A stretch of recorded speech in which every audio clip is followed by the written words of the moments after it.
Kwarto, kakampi ko. Sa apat na sulok ng aking kwarto, doon ko'y nilalabas ang bigat ng mundo. Tahimik siya, walang kibo, hindi nagsasalita pero laging handa. Handa na pakinggan ang puso kong nanghihina.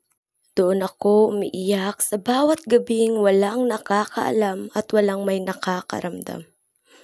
Doon ko tinatakasan ang ingay ng problema at pagod na nadarama at ang sakit na paulit-ulit na pilit kong kinakaya.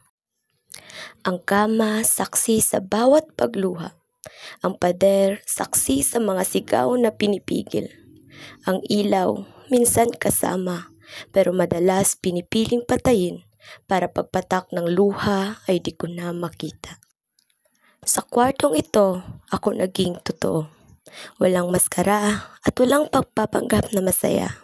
Dito ko naramdaman na kahit papaano may lugar pa pala akong matatawag na sandalan ko. Kahit walang yumayakap at salitang kaya mo yan, ang katahimikan ng kwarto ko ay sapat ng paalala na may espasyong handang tumangkap sa akin ng buong buo. Kwarto, kakampi ko.